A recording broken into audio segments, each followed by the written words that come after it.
Today we'll discuss a foundational figure in post-colonial India's literary history. Yes, I'm talking about Nizam Iskeel.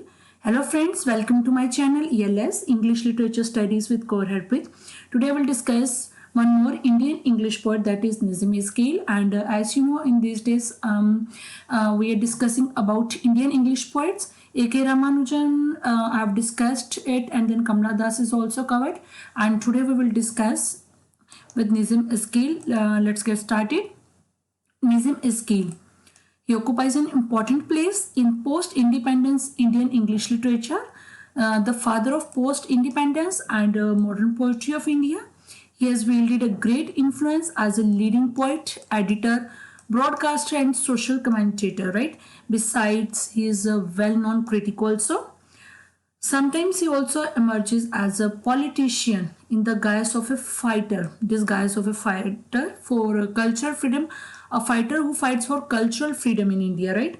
And through the influence of Indian literature on the entire subcontinent, he is also known as the father of the post-colonial South Asian English poetry as well. Now let us discuss about where he is born. That Nizam Iskeel, whose time period is 1924 to 2004. He is a famed Indian Jewish poet, playwright, editor and art critic, right? And he was definitely a foundational figure in India's literary history, especially for Indian writing in English.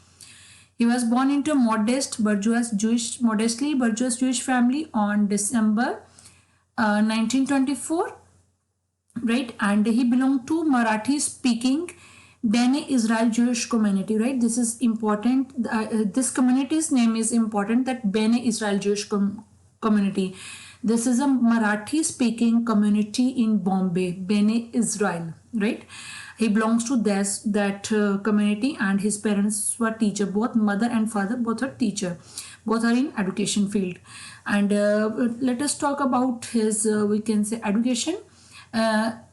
He earned a BA degree in literature from Wilson College, Mumbai in 1947, right? He earned his BA degree in literature. Then he taught English literature and published literary articles in 1947 to 48. And then he sailed to England in 1948 after completing his degrees. Then he studied in England. He studied philosophy at Birkbeck College in London, right? Next is about Nizam Iskeel's, we can say, poetry. He is an Indian poet writing in English, and he has committed himself to Indian values, culture, people and language. And we can say that Indianness has always been in his blood in writing, right? This is very important thing, that Indianness has been in his blood in writing. He held many important positions. As I've already told that he was a playwright, editor, art critic. He was a professor, and then he was an editor also. But he was a we can conclude that he was a professor of English in Bombay University for many years. This is his last, we can say, important position, right? He was a professor of English in Bombay University for many years, right? And he was editor of many journals, including, these are his journals: Poetry India, then Quest, then Imprint, right? And he was an associate editor to the Indian Pen Association, that was in Bombay, right? PEN, Pen Association. Then Iskeel's poetry contains various aspects of Indianness. This is very important point to be discussed, that his poetry has Indianness in his blood, and he has Indianness in his writing, in his poetry. Indianness, firstly, Indianness is a vital element in Iskeel's thoughts and feelings. Indianness has become one of the major themes of his poetry, right? And secondly, his poetry depicts typical Indian atmosphere. He surprises the reader with the originality of approach and observation when he deals with an Indian society or when he deals with any Indian family. Thirdly, third point is Iskeel portrays effectively the poverty and anguish of Indian existence, right? These 3 points shows that he is Indian. He shows Indianness his work, that Indianness has become of major themes. He depicts typical Indian atmosphere, and he also portrays the poverty and anguish of Indian existence.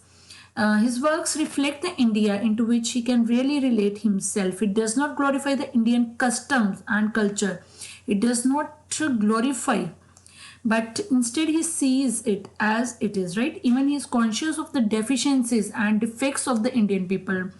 uh, Casteism, along with Indianness, casteism is another factor which is very much important, or very much there in his poems as well, as he says painfully that his in his words that my ancestors among the castes were aliens. He has felt that pain that his ancestors were treated as aliens, right? And he affirms that he's very much an Indian and his roots lie deep in India. He says that I cannot leave the island. I was born here and belong. And an important aspect of Indianness in Indian poetry, we can say, is his use of Indian idioms. He uses a number of Indian words in italics, such as he used the word guru, burkha, chapati, gunda, pan, etc. He also makes use of Indian English, which is grammatical unacceptable, right? These things shows that Indian is in his poetry. Then he has succeeded in creating and developing a distinct personality through his works. His love poems render many moods of love, and his religious poems arouse questioning. His such poems seek valid and we can say reliable basis for belief, right? And we can also say that he was inclined to the poets such as T.S. Eliot, Yeats, W.B. Yeats, Ezra Pound.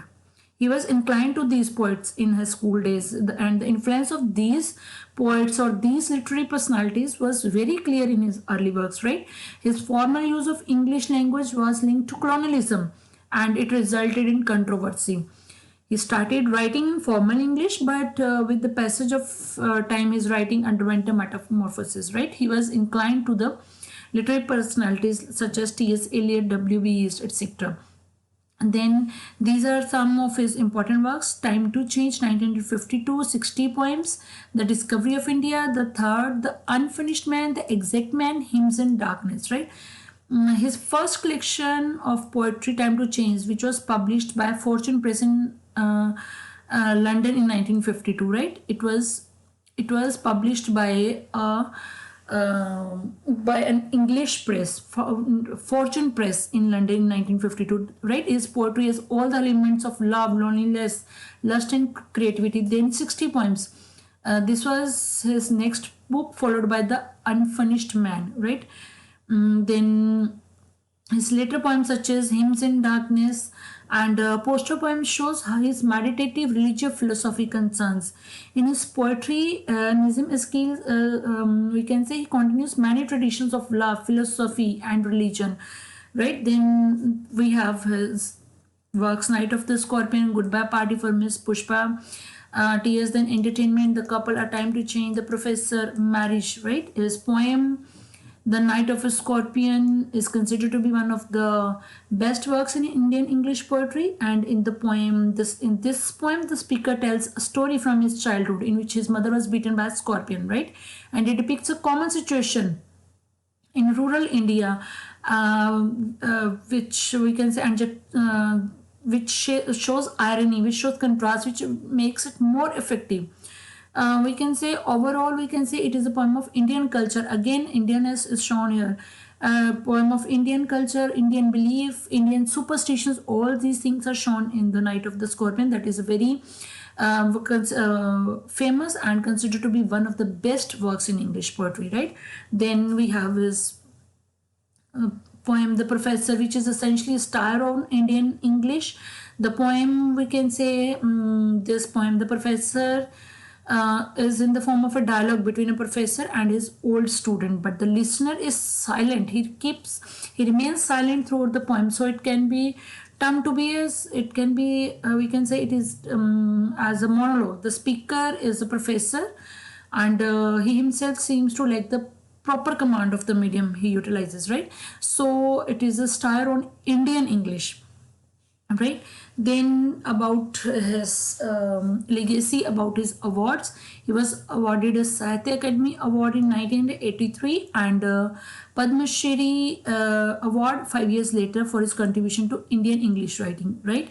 And his most famous works include The Discovery of India, The Third, The Unfinished Man, The Exact Name, and Hymns in Darkness. His poetry, if we talk about his poetry deal with the themes of language, themes of love and its poet parts and limitations, the craft of writing, religious skepticism, memory, what we can say, what is related to India. Indianness is a part of his poetry, right?